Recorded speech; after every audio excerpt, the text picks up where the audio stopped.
The New World Society in Action.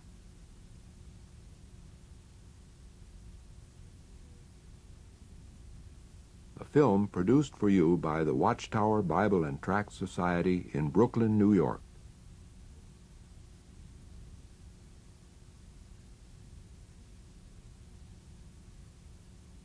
This tower is on the roof of the Watchtower's Brooklyn Bethel home. From here you can see, on the right, the Empire State Building, then Midtown Manhattan, the Brooklyn Bridge, the skyscrapers of Lower Manhattan, the Wall Street Financial District, and the bustling New York Harbor. This is New York City.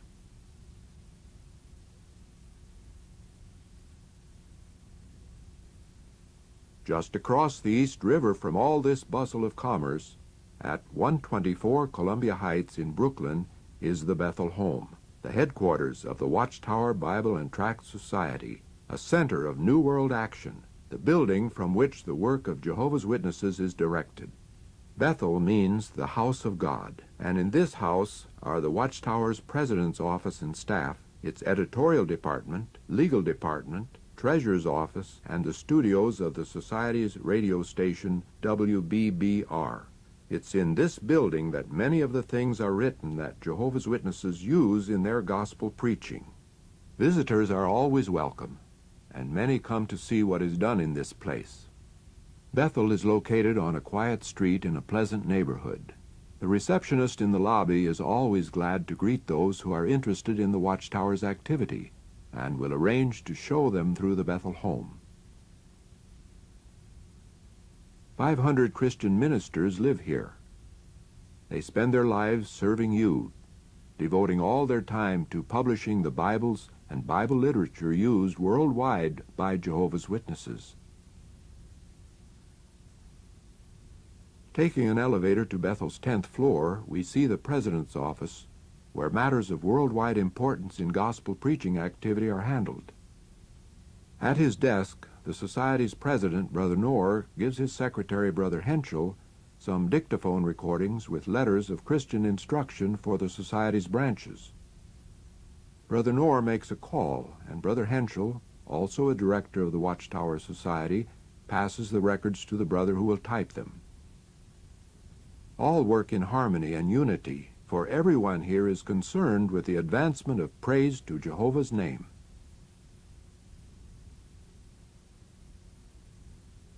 For the smooth operation of this efficient preaching organization, the Society's president must keep in constant contact with the various departments, as in this instance, where he contacts Brother Suter, the Society's secretary and treasurer, regarding the contract for the Yankee Stadium Assembly in 1953.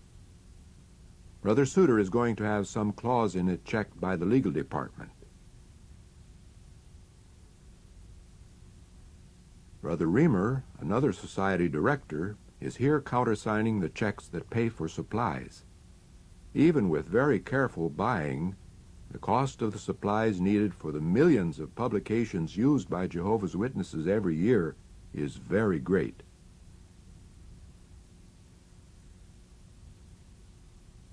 Much of this expense is covered by voluntary contributions, also handled here. Now the contract is sent to the legal department, where the Society's legal counsel, Brother Covington, will check the matter. The legal department is continually concerned with the fight for free worship, giving you the right to hear the truth and to tell it to others. A legal fight for this right to freedom of worship has been necessary in many lands, because opposers are determined that this good news shall not be preached, while Jehovah's Witnesses are even more determined that, by God's undeserved kindness, it shall. Amazing things, these, but it is Jehovah's Spirit that makes them possible. It is His work, not man's. Information on a victory for free worship is sent down to the editorial offices on the 8th floor. Sketches for awake illustrations are being considered when the material from the legal department arrives and is taken care of. The brother who will point to the illustrations and page the leaves of the magazine has just fixed up the dummy, which shows where each article and illustration will go in a forthcoming issue of Awake. Meanwhile, the material from the legal office is to be put into article form for the benefit of Awake readers throughout the world.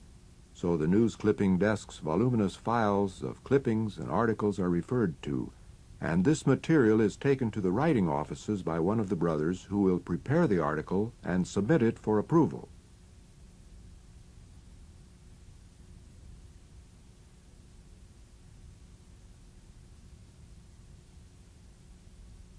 The Society's 3,250 book library is used in connection with the editorial department. Here in the evenings, the members of the Bethel family, both brothers and sisters, may do their studying. The reference works available here provide up-to-date information for lively, informative Bible lectures. This is merely an enlarged version of the ministry school library that you should have at your Kingdom Hall. Also in the evening, back in the editorial department, some Watchtower manuscripts have been measured for space, considered for illustrations, and are put into an envelope that we follow the next morning to the Society's factory at 117 Adams Street. Here we shall see how a watchtower is made. The manuscript envelope is delivered to the United States branch servant, Brother Larson, who is also a Society director. He is in charge of the factory's operation and must see that this material is printed and mailed out on time. Brother Larson gives the manuscript to the dispatch servant, who must see to it that each issue of the magazines and other publications move through the factory on schedule. The dispatch servant takes the manuscript to the proofreaders.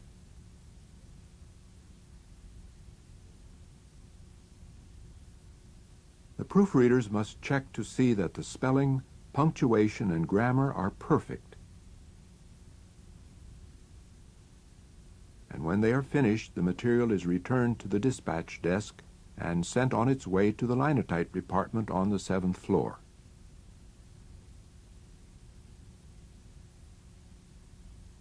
Here it is set up in type on one of these 13 typesetting machines. Publications containing the Kingdom message can here be set in any language using Roman characters, and also in Greek, Hebrew, Yiddish, Russian, Ukrainian, Arabic, and Armenian. Brother Feckel, in charge of this department, is also a director of one of the Society's corporations. There is no exalted position among such Christian brothers.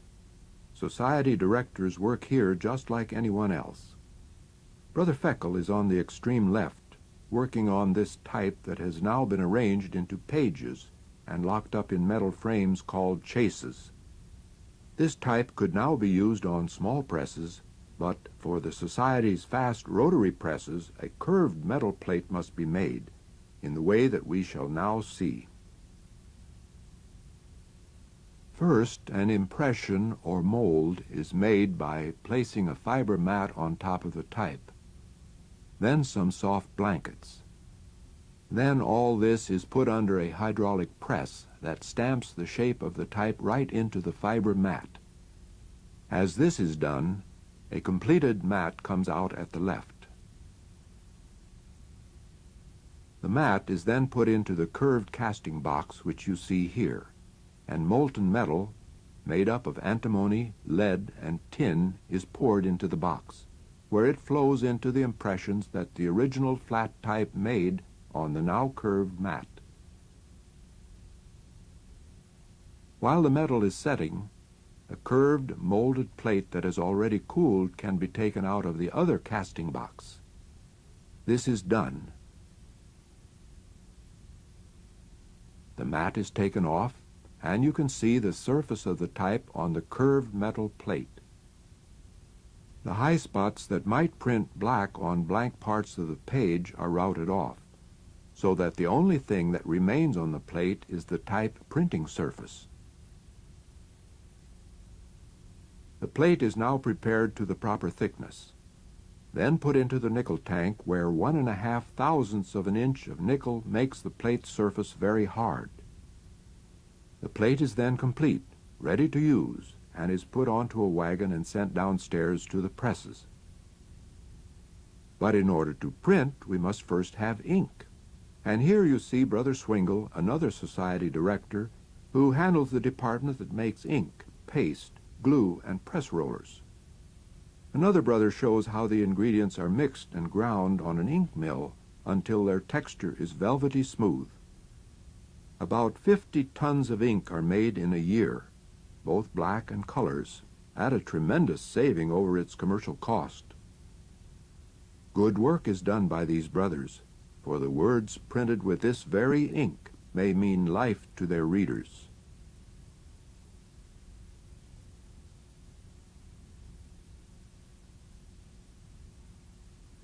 Now the plates that we saw made on the 7th floor are put on the Watchtower magazine press on the 6th floor.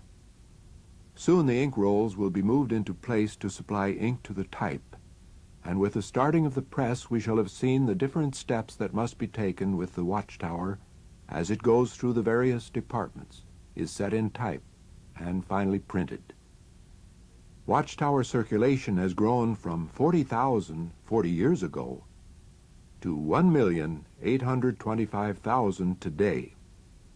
This press works the year round on just the English language Watchtower, and one day's production of Watchtower magazines, if laid end to end, would stretch 40 miles.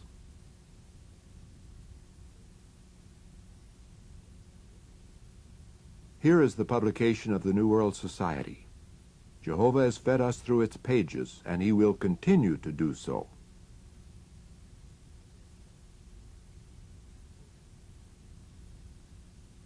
The rough edges are trimmed off.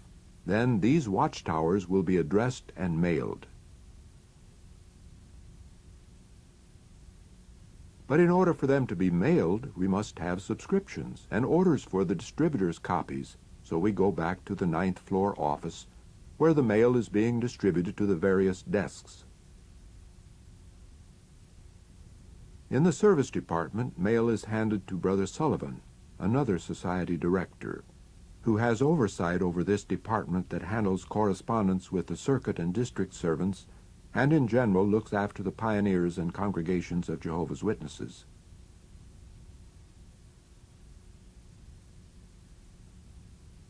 The subscription slips are received by correspondence desks and passed to the magazine department.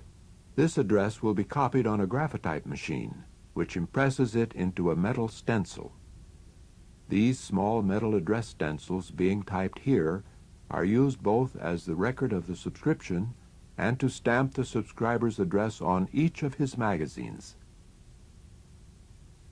11 graphotype machines are needed to type these stencils, which are then filed in metal cabinets. Each cabinet holds 35,000 address stencils. Here are 1,100,000 addresses of people who regularly receive the Society's magazines. Is your address here? The magazines, as you see here, are sent to many places. These trays hold address stencils for China, Burma, Spain, Switzerland, Cyprus, Australia, France. In fact, Watchtower and Awake circulation literally girdles the globe. These addresses are stamped on rolls of paper which are cut apart in a hand machine and pasted on the magazines. Or the magazines are addressed and wrapped by machine and then bundled and put into mail bags to go to all parts of the world. These bags containing Watchtower and Awake magazines for tens of thousands of subscribers are stacked on skids to be taken to the trucks at loading platforms on the 1st floor.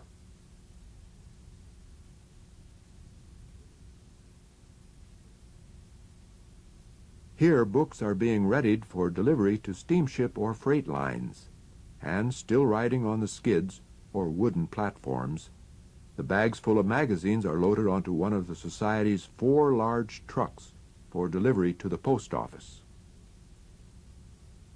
For shipping such quantities of literature, the Society's factory is in an ideal location, being situated in the heart of one of the world's great transportation centers. The Society's trucks delivered their magazines to the post office and have now gone to a nearby railroad siding to get paper for the factory. A great amount of paper is necessary on which to print the books and magazines that tell of the glorious kingdom message. 4 freight carloads of paper, about 100 tons, are received each week, loaded on the Society's trucks and transported to the factory, where we shall see a part of this being unloaded. This roll of paper is 59 inches wide, weighs 1,500 pounds, is 5 miles long, and will last just 40 minutes on the press, during which time it will be turned into approximately 15,000 Awake magazines. The operators of all this equipment are Jehovah's Witnesses. They all learned this work after coming to Bethel. They are Christian ministers from many places who have become skilled as efficient linotype operators, truckers, pressmen, and binders, so the kingdom message can be printed at minimum cost. They consider this printing just as important as is the house-to-house ministry, in which they also regularly engage. They know that for every extra 60 seconds that this press stands idle, 450 copies of Awake will not be produced that could have been made that day. So almost quicker than it takes to tell it, they have the old roll off, the new on, and the press starts rolling again. From above you can see how the 59-inch roll is printed, cut into strips and these laid over each other so that the pages will fall at the right place when the magazine is folded.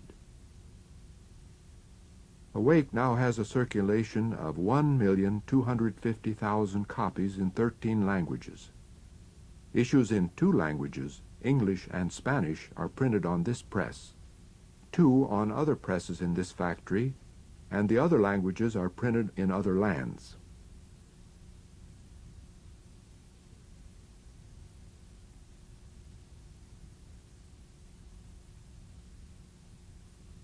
The Watchtower and Awake are having a great part in preaching the good news of the kingdom. While Awake is published in 13 languages, the Watchtower is in 40. Included here are German, Portuguese, Ilocano, Slovak, Danish, and Twi. Through these magazines in all these languages, the spiritual meat in due season is being provided worldwide. The magazines in languages that have a smaller circulation of around 5,000 to 10,000 copies an issue are printed on slower flatbed presses in large flat sheets that are then folded into complete magazines.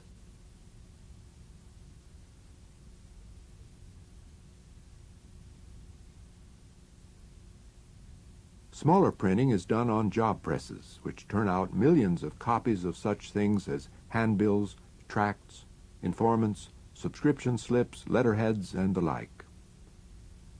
The 90,100,000 public meeting handbills that this department produced in 1953 would make a stack 5.5 miles high.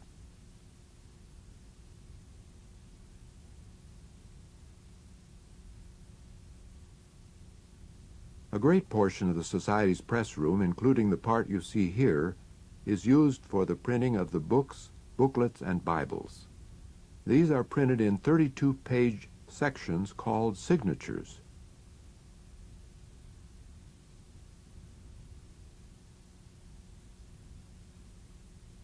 The signatures come out of the press that you see on the right and are tied in bundles until all the book's parts are printed, and then it can be bound.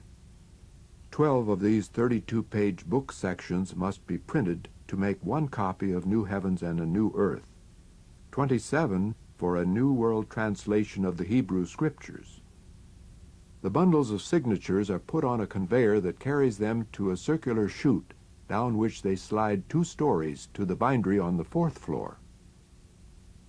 The book, Let God Be True, is made up of 10 of these signatures, and now has a circulation of 12.5 million in 31 languages. The thousands of persons who have come to a knowledge of the truth from it will realize the value of the work that their fellow members of the New World Society here are doing.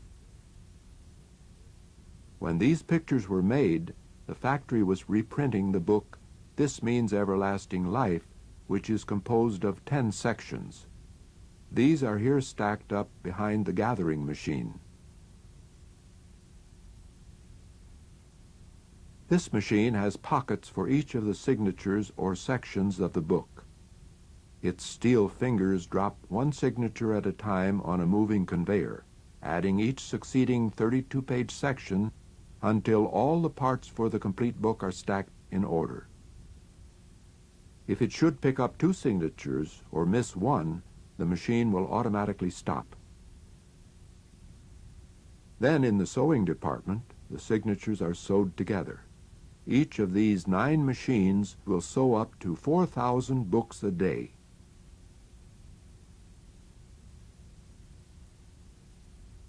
Unusual is the Watchtower Society's efficient method of printing 2 books on the same signature, and not cutting them apart until after they are sewed, thus increasing the production to about 4 million books a year.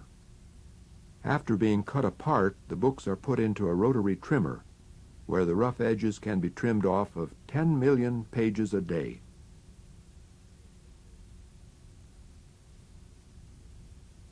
Then the books come to the gluing machine, where the backs of 8 books at a time are passed over a cylinder that turns in glue. They next go to the rounder, where the backbone, which is the part of the book that faces you on a shelf, is rounded. This permits it to open easily and to lie flat when opened on a table. The book is then put into the backliner, where some cloth called crash is glued on to make a hinge strong enough to hold the cover. And finally, a heavy piece of paper is put on the back to keep the glue from soaking through in warm weather. Next, the covers are pasted on the book in this casing-in machine.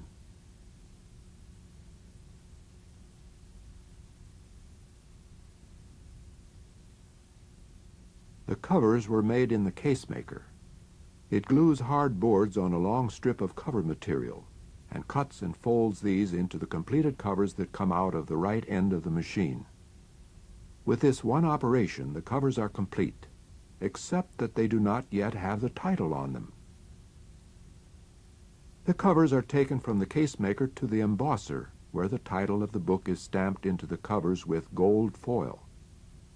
Here a stack of covers is put in at one end of the embosser, and the brother will take the embossed covers out of the other end.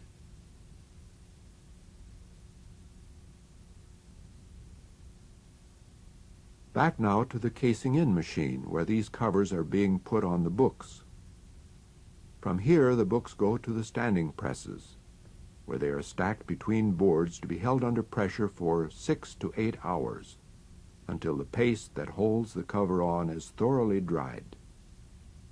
The book is held under pressure for this length of time by iron rods put on both sides of the press.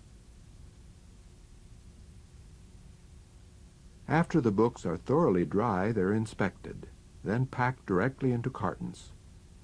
This Means Everlasting Life, here being packed, has already reached a circulation of 4 million in 16 languages, giving countless multitudes the opportunity to learn the course that does lead to life, and how they should live today.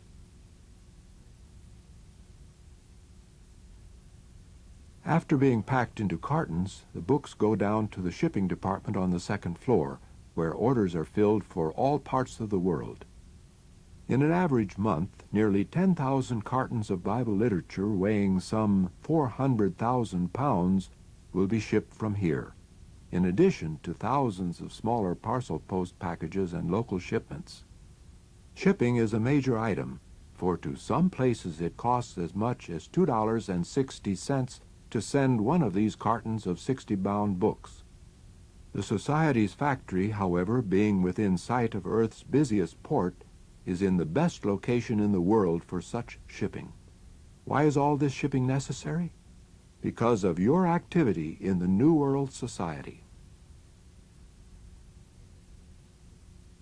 To keep this large factory running, many things, of course, are necessary.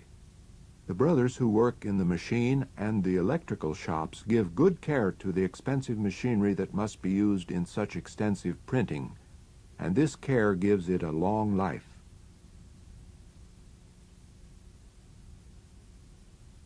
The plant's electricity is produced by this 525 horsepower diesel engine and generator.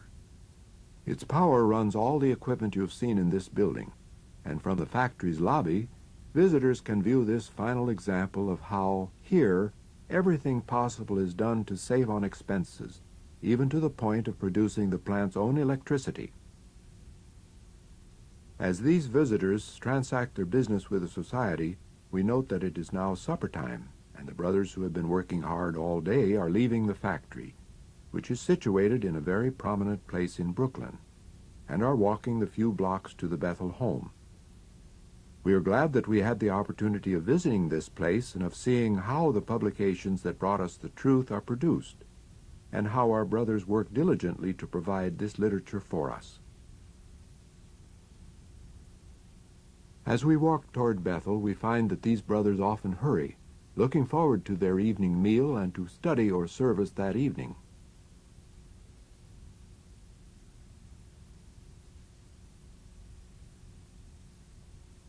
After their evening's activity and a good night's rest, we see them coming down to breakfast the next morning.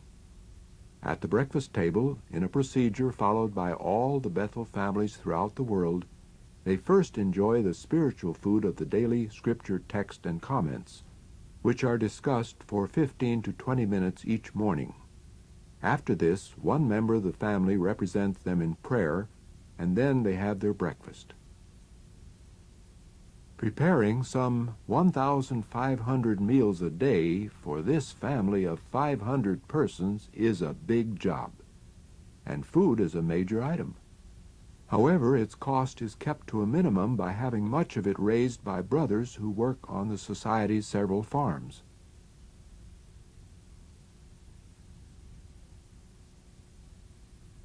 Such matters as farm production and the purchasing of food are handled by the Bethel office. Brother Ulrich, also director of one of the Society's corporations, is here handling food and supply records. Additionally, these brothers see to such matters as the cleanliness and general operation of the Bethel home. Sisters who are members of this family also do good work, dusting the rooms, washing the sinks, cleaning the windows, and generally keeping this place neat and clean. For the convenience of this big family, there is a tailor shop that does cleaning and pressing work for a small charge, enabling the brothers to make a neat appearance as representatives of the theocratic organization. A sister does alterations of clothes.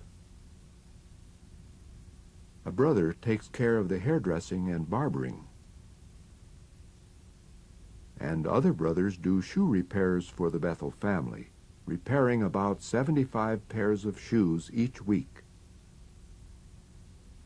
Then there is the laundry, where the shirts and socks, the linen and bed sheets, the towels and pillowcases are kept clean and spotless. Bethel is run like a very large hotel would be, if such a place as a hotel could have the spirit and family unity of Christian love. Since so many clothes could not be hung up to dry, machines use centrifugal force to throw the water out as they whirl the clothes dry.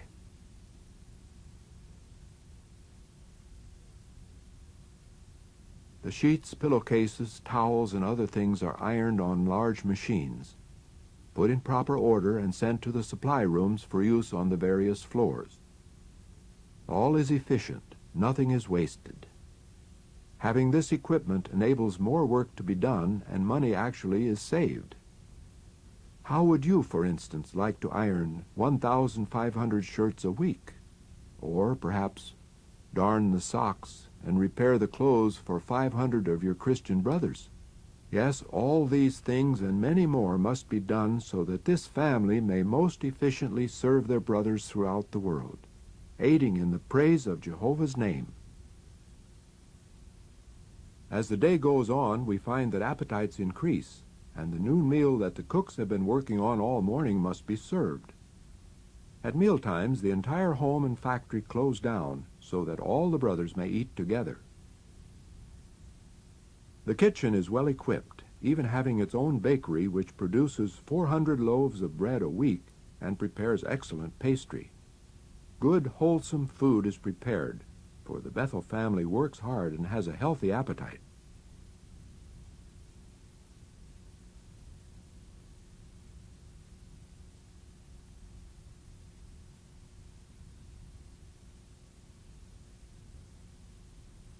The cooks are preparing chicken for dinner. These were raised on the society's farm. While they're doing this, others are cleaning and preparing the vegetables.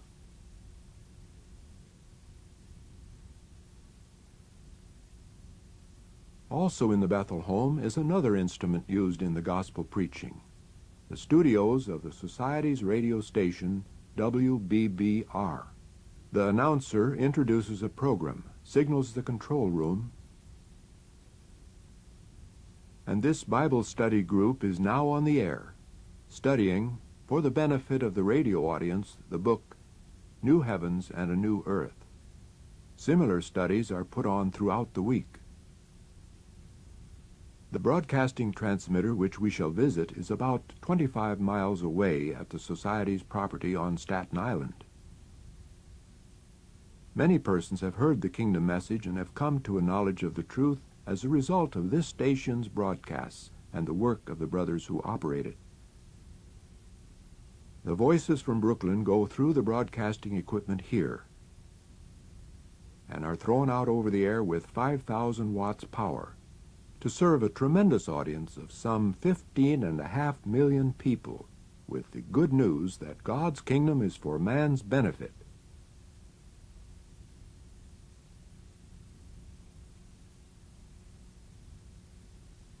The executive department of the Watchtower Society has its study here at Staten Island, and here we find Brother Franz, the Society's vice president, looking up certain information and preparing scriptural articles for publication. The research is careful and thorough, the information reliable and authoritative. A special reference library is here used in connection with this message of the New World.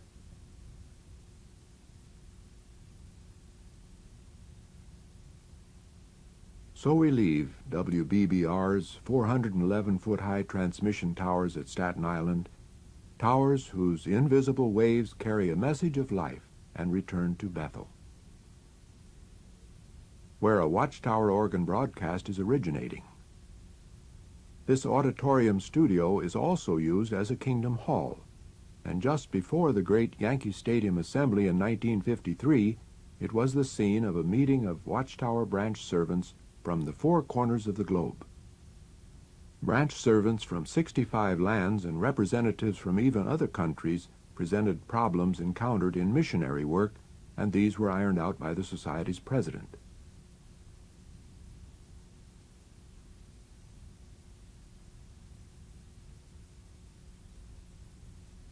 Many of these branch servants had graduated from the Watchtower Bible School of Gilead, where, as at Bethel, visitors are always welcome. Located in the highlands above Lake Cayuga, 250 miles northwest of New York City, this school is devoted to training missionaries, promoting Christian education.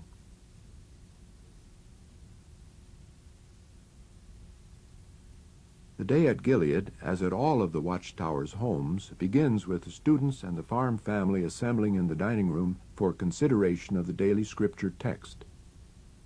Questions are offered regarding the text, and comments are given by members of this family who are called upon at random by the one at the head of the table.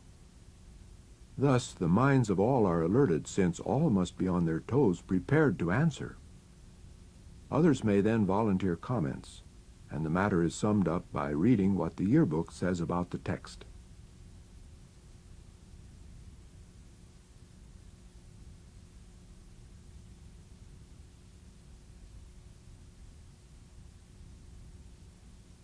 We hurry along now with one of the classes. This is Classroom D in the library building, where these brothers are studying the promises of God's Word, the fundamental doctrines of the Bible. On nice days, the public speaking session is often held in very pleasant surroundings, out by the fish pond in the little amphitheater that was built by the students and the farm family. After the regular classes are completed, the students assemble in the main auditorium where they are here learning about prayer wheels. A number of the brothers here will work with the New World Society in lands where these are used, so they're learning what the people believe about such things, in order that the truth may be properly presented to them. Many matters are here discussed, including the true religion concerning Jehovah God and Christ Jesus. In the lounge at the far side of the room is a picture of each class that has graduated from the school and gone on to foreign lands.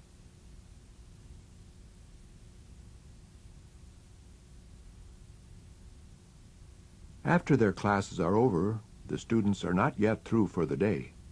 They help on various jobs at the school or around the farm, perhaps assisting with the milking of the excellent dairy herd that provides dairy products for the feeding of the brothers both here and in Brooklyn, or perhaps working in the gardens, or helping with the cheese making and storage, which cheese storage you see here.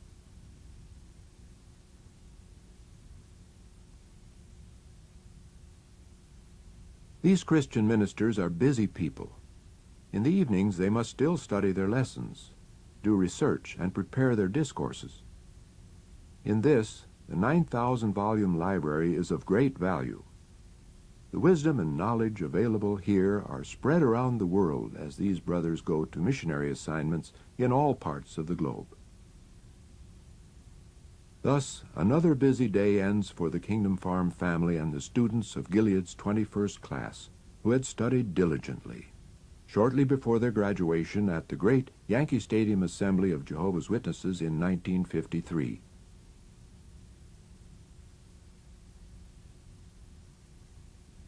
Were you there? Well over 150,000 people were fortunate enough to be able to attend this glorious 8-day New World Society Assembly of Jehovah's Witnesses in Yankee Stadium, New York, July 19th through 26th, 1953.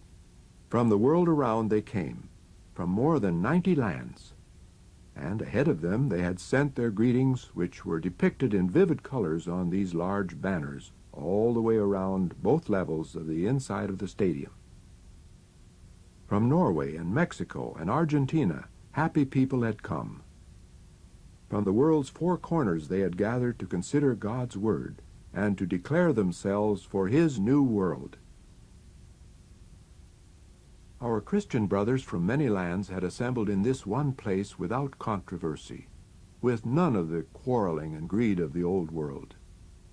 These people had one purpose, one mind.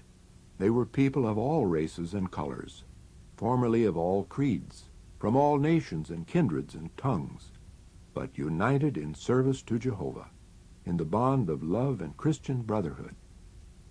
These people came from the ends of the earth just to hear the truth, just to hear Jehovah's Word expounded. Their joy and happiness showed the spirit that will be evident in the new world. Only the power of Jehovah God could accomplish such unity as was evident among the happy people from many lands that you see here. Truly, this was an outstanding example of the New World Society in action.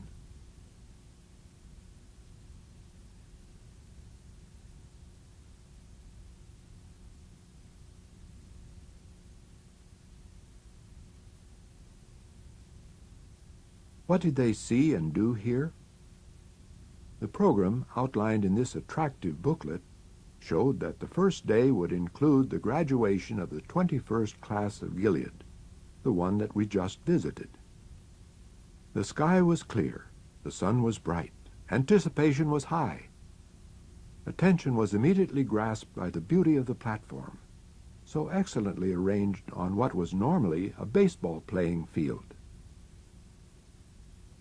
The 127 Gilead graduates and the 126,000 others in attendance were addressed by the school's instructors, and then by the Society's president, Brother Knorr.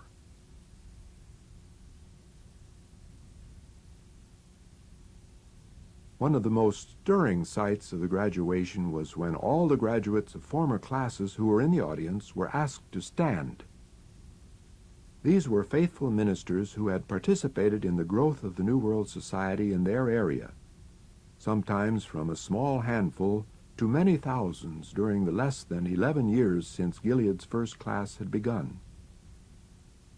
Of the 1,600 missionary graduates from Gilead who are now in the field, this 945 had been able to come in from the field, which is the world. Just look at the number of them who were there.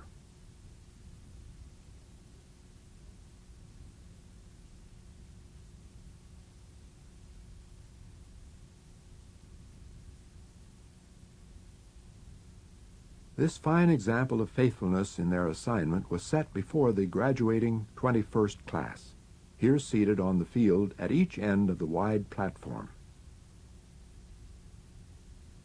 From this beautiful platform, the great shepherding work was discussed, and it was pointed out that it isn't hard to identify the false shepherds or the true ones today.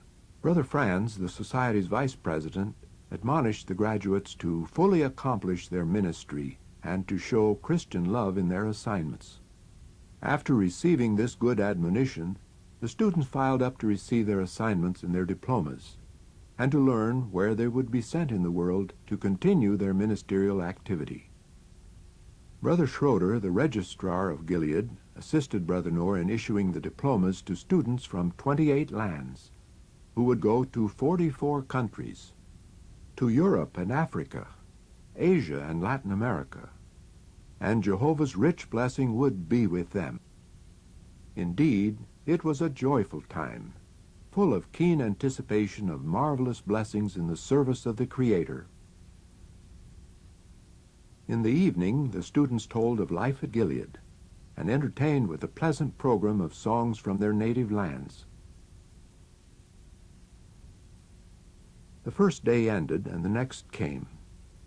The great resolution went on record before God and all men, with the declaration that Jehovah's Witnesses are one united New World Society and will abide firmly by its godly principles.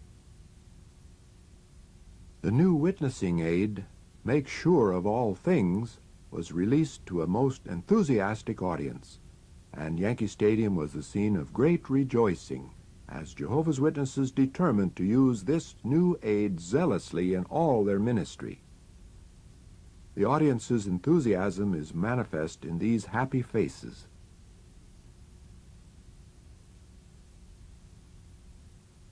Of course, between the assembly's sessions, material food was also necessary. So as they examined Make Sure of All Things, these brothers were on their way to the convention's cafeteria, which was indeed an amazing place. 4,500 brothers volunteered to operate this most efficient feeding arrangement, which served literally tens of thousands of meals each day. The food was good, the cost reasonable, the appetites healthy ones. From 38 such serving lines, the food was carried to the tables provided in the next tent.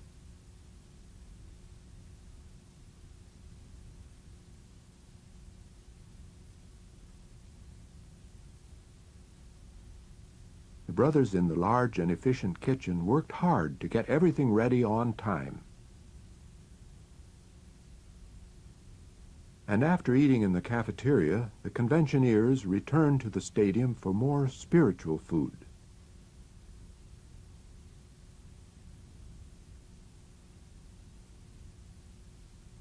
Tuesday morning, there were meetings of the Society's circuit, branch, and public relations servants.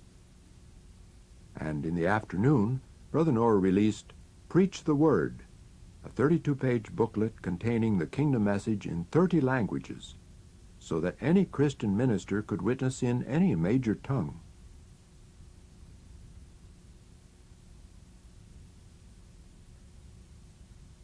Of course, English was not the native language of many in attendance, so meetings were held in various parts of the stadium on Monday, Tuesday, Thursday, and Friday mornings in 20 other languages: Armenian, Greek, Norwegian, Polish, Russian, Slovak, Spanish, and other tongues. At the Greek meeting, a new Bible aid was released. Just one of the 75 made available during this assembly. Another outstanding Tuesday joy was hearing Brother Franz speak on the theocratic organization. Wednesday morning, a large crowd was on hand to hear the 9 o'clock discourse on baptism. These 4,640 new Christian ministers, 1,600 more than were baptized at Pentecost, arose to indicate that they would this day symbolize the dedication of their lives to Jehovah. With heads bowed in earnest prayer, this is the multitude that would be immersed.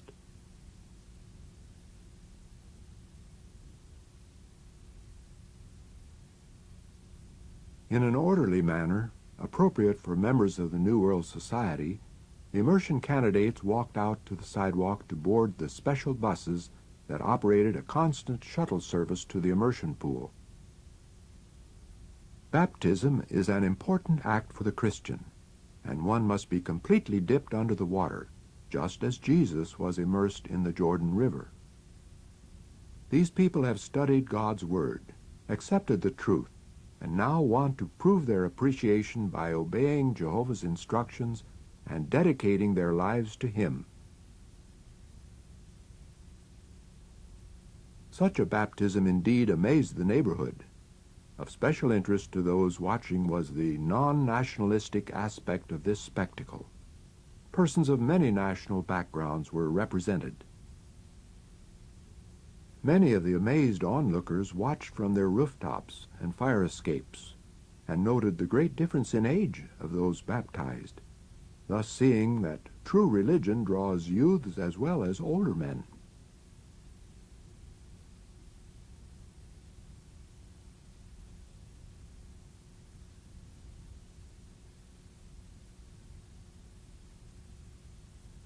The act of being dipped has no value unless the one being baptized has dedicated his life to Jehovah.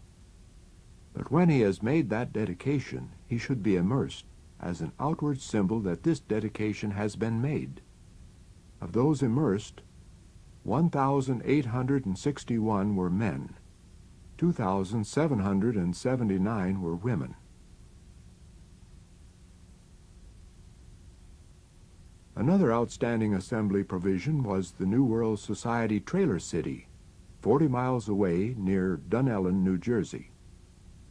The convention is still on, but everything that happens at Yankee Stadium can also be heard out here. Clearly, but unobtrusively, the strains of fine music float through the air. Then the voices of speakers who dwell calmly but eloquently upon Bible teachings that have to do with life and good works. Large loudspeakers in the city's 2 sections can be heard no matter where you are, whether in your trailer or tent, or at the space set aside for the audience to sit. Amazingly, most of this orderly city sprang up practically in one day. 20,000 persons moved in within 12 hours, and that is one every 3 seconds. A groceryman who supplied much of the city's food said, "I can sense the difference the minute I turn off the highway." And indeed you could.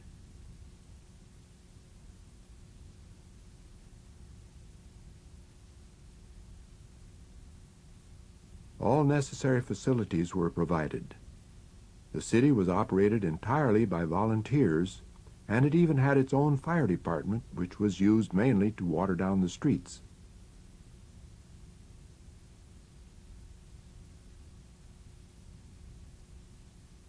Cafeteria boilers, shower buildings, and other facilities had been set up, the labor having been volunteered by Jehovah's Witnesses who live in the area.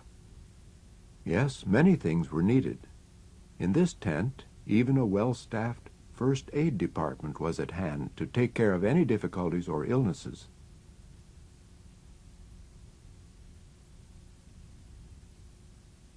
The food and other supplies for this big city had been ordered and arranged for long in advance, and at the moment they were needed, they came in by the truckload.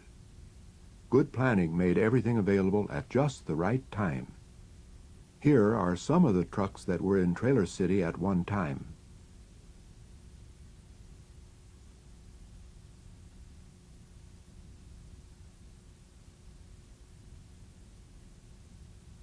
In the hot weather, perhaps handling the city's supply of ice had its advantages. At the two well-stocked grocery stores, food was available at a reduced cost. Even the children, though typically energetic, were quietly subdued. They were listening, talking, learning, quietly playing with one another, occasionally getting tired and going to sleep. The grocery man who commented on the city's orderliness said, "No loud noise, no rowdiness, no harshness. You come away realizing you just visited a big city without hearing one harsh sound in it. That is something," he said. "That is a modern-day miracle." The interest of all these earnest people was centered around the good message coming from Yankee Stadium.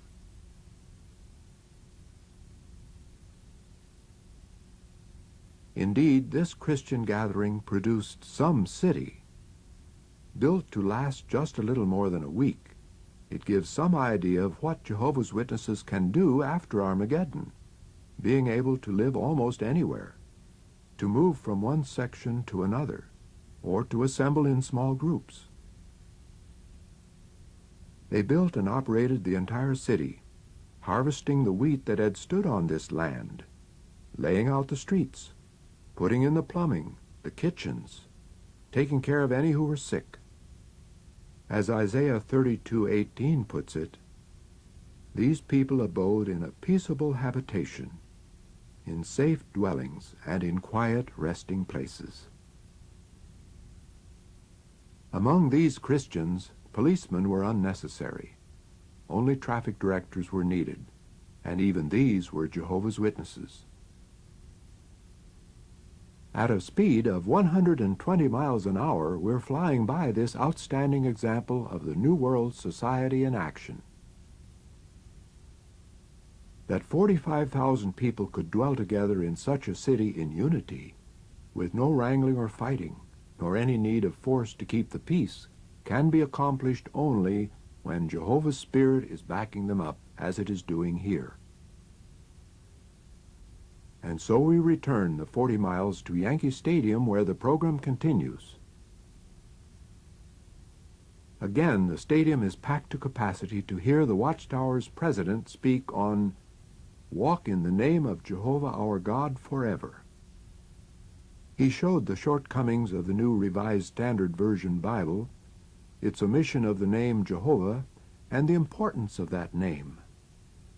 This discourse concluded with announcement to his audience of Volume 1 of the New World Translation of the Hebrew Scriptures, which is now being widely used along with the Christian Greek Scriptures translation made available in this same stadium in 1950. Brother Henschel showed that this is the day Jehovah provided for a great crowd to hear the truth and be saved. Did we say, hear it? Well, even those who could not hear with their ears could see these good words.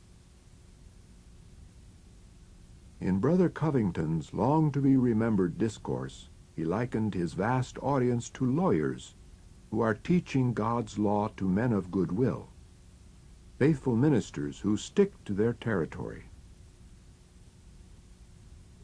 Brother Schroeder reminded that Jehovah's Witnesses have a common faith, a common feeding program through the Watchtower magazine, and are under the leadership of our reigning King, Christ Jesus. Then Brother Fran's striking Thursday discourse, New World Society attacked from the far north, forcefully sounded the alarm of Armageddon. As the days passed on, many new publications were released. These were some of them. This was climaxed on Saturday with release of the thrilling new English book, New Heavens and a New Earth. A tremendous amount of advertising was done. 5,100,000 handbills were used. 205,000 of these lapel tags. There were 160 signs on the highways, and the big signs on Yankee Stadium. New York City was impressed, and Sunday, July 26th, New Yorkers came by the tens of thousands, for this was the climactic day. Inside, anticipation was growing high. Under the warm sun, every seat was taken. No more could be allowed in the stands, but there were still thousands more who would not be disappointed. The gates were opened, and with the women removing their high-heeled shoes so they would not ruin the turf, 7,500 more persons flooded in an orderly manner, to sit on the playing field and hear the warning of Armageddon and the hope of the new world. That so many were anxious to hear of God's way brought a great stir throughout the audience. Then a mighty roar of enthusiasm. It was indeed a happy time of prosperity for Zion, a sight never to be forgotten. This was a result of kingdom preaching.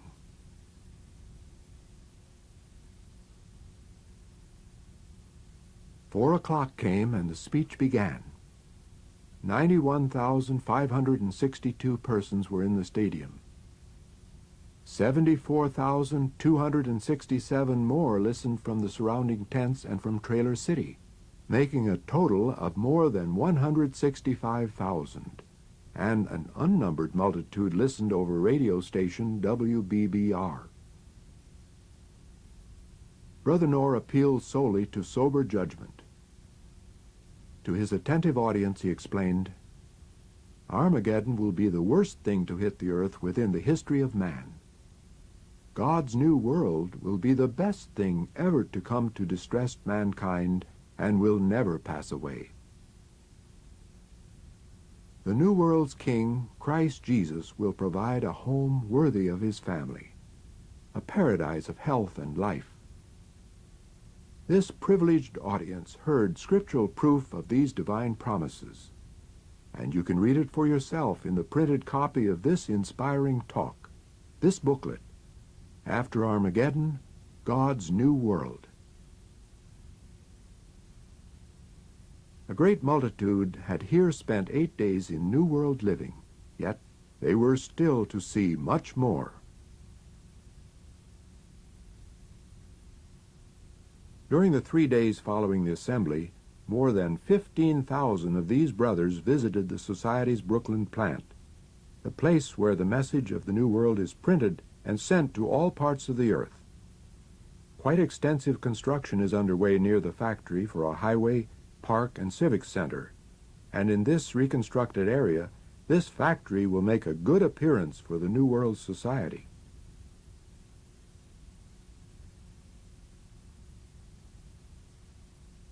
The visitors then walked a few blocks to the Bethel home, this 10-story red brick building with a large watchtower atop it, and its back to the lower Manhattan skyline and the East River. The visitors were thrilled with what they saw, and the neighborhood marveled at the good Christian conduct of Jehovah's Witnesses. In 3 days, 15,418 visitors came through the doors of this home and were indeed made welcome. They witnessed the tranquility and peace of this place, where Christian love prevails, and the Society was glad to have them visit here.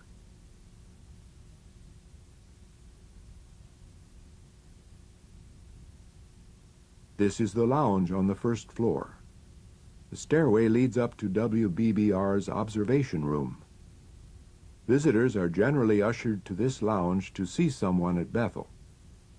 Monday nights, the lounge is converted into one of Bethel's 7 Theocratic Ministry School classrooms.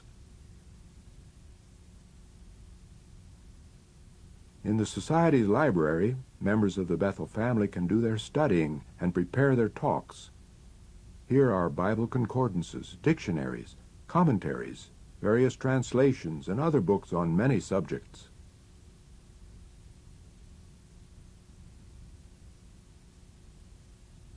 In the Kingdom Hall, each Monday evening, the Bethel family assembles to study the Watchtower, studying the same lesson that these brothers will have in their congregations the following Sunday.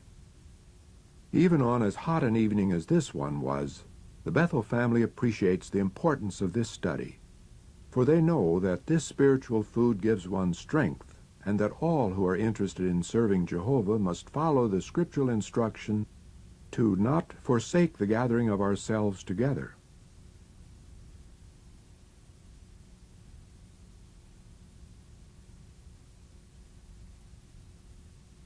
The visitors also saw WBBR's studios, where Brother Macmillan is reading material from the Watchtower. Then many of them went out across the New York harbor, past the Statue of Liberty to Staten Island, where the station's transmitters are located. Radio station WBBR speaks out boldly with well-rounded out, pleasingly informal programs. In New York, where many exclusive apartment house dwellers are beyond the reach of a door-to-door kingdom publisher, this station's 5,000-watt voice of praise to Jehovah tells its listeners that the troubles of today are signs of the kingdom's establishment. The brothers who work in the vegetable gardens on the station's grounds produce food that helps to feed the Bethel family, cutting down on costs, so that the Bible literature can be presented to the people at very low contributions. The Watchtower Society is in no way commercial. It is philanthropic and educational, and all its parts work together so that this gospel of the kingdom can be preached throughout the world for a witness. Thus, even these vegetables will aid in that proclamation.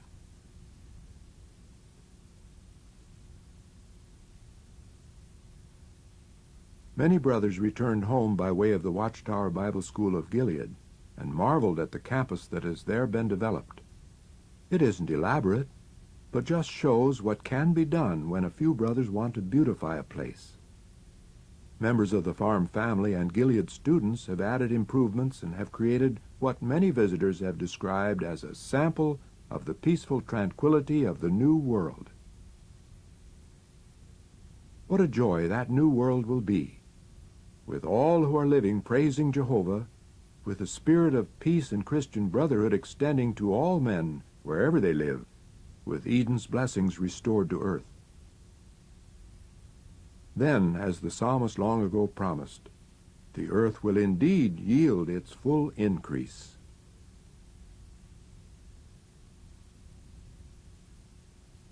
Then the earth will become a paradisaic garden.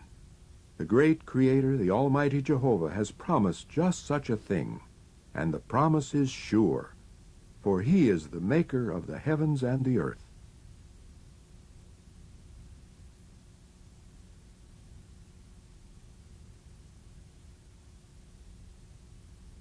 Eventually, the whole world will be such a garden. But first, a great witness work must be completed.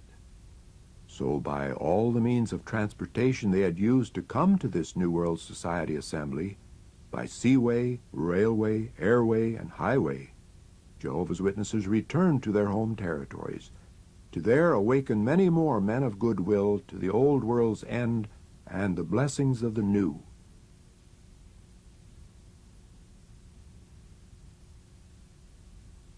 They recognize each meeting at their kingdom halls as a small assembly of the New World Society. Zealous in house-to-house service every Sunday morning, they know that the door-to-door kingdom publisher is the backbone of the New World Society in action. A mature publisher goes along with a newer one in Jehovah's service, as they call at the door of a modern home in the United States. When the new one becomes proficient, she will take another publisher along with her only occasionally, for much more can be done if each takes a house. The new one makes her own presentation, but when the lady raises a question, the mature publisher comes to the new one's aid by referring to "make sure of all things." Its scriptural proof helps overcome the householder's objection.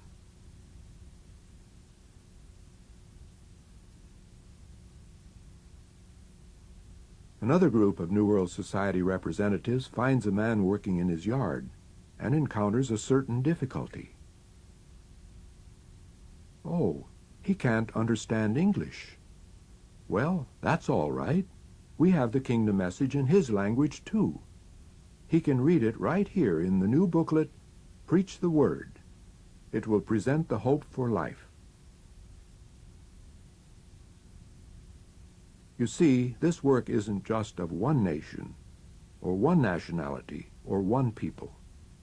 You can cross seas, going to many lands, and there find Jehovah's Witnesses doing the same work, having the same zeal, conducting the same type of assemblies.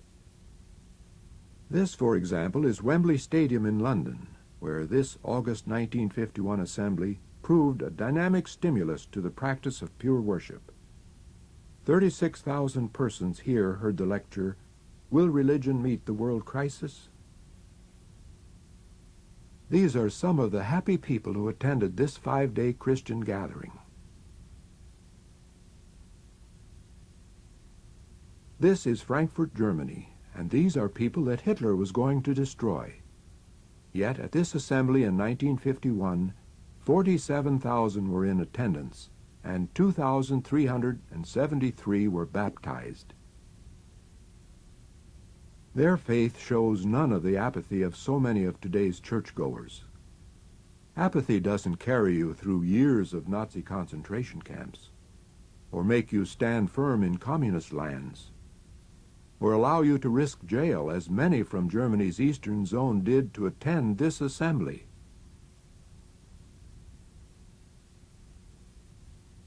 This is Johannesburg in the Union of South Africa in December 1952. Illustrating that the New World Society is in action in many tongues throughout the earth, at this assembly talks in English and Afrikaans were translated into Zulu and Sesotho for brothers who speak those languages. Brother Henschel of the Brooklyn Bethel family here speaks through 2 interpreters.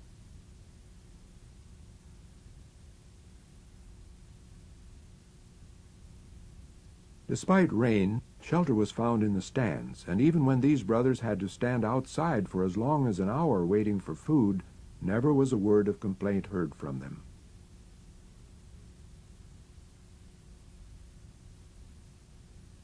In Salisbury, southern Rhodesia, 250 Europeans met in assembly, and 15,000 Africans, some of whom you see here.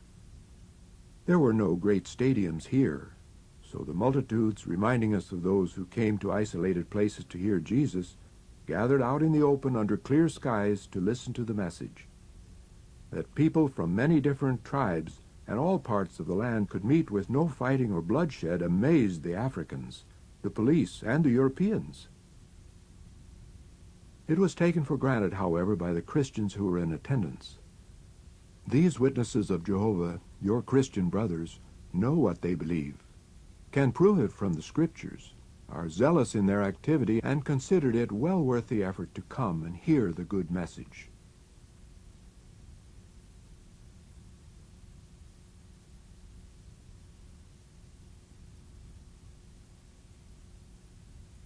A 145 persons were in attendance at a European assembly at this hall in Kitwe, northern Rhodesia, in December 1952.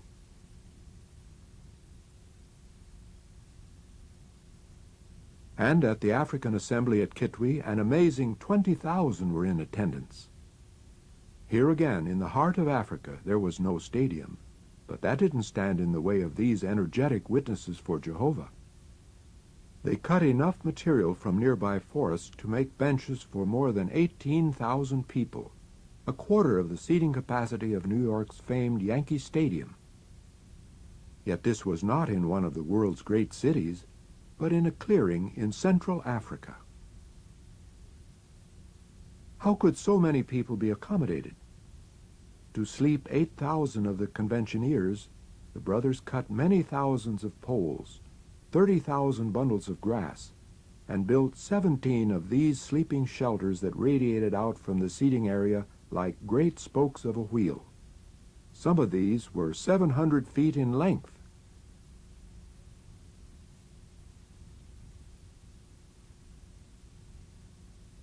Put yourself in their place.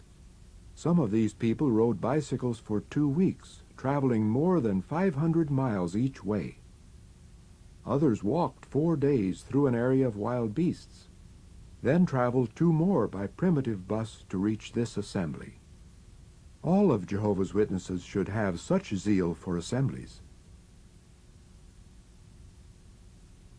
Brother Knorr spoke eloquently on, "It is time to consider God's way." The brother on the right is translating the talk into Sibemba for the benefit of the assembled multitude.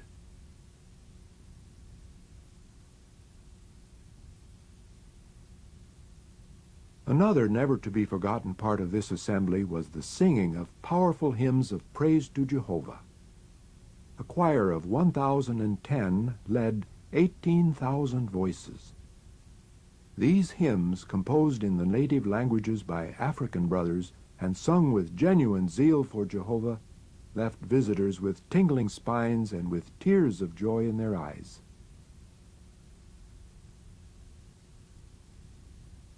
"Lift up your eyes and view the fields," said Jesus, "that they are white for harvesting.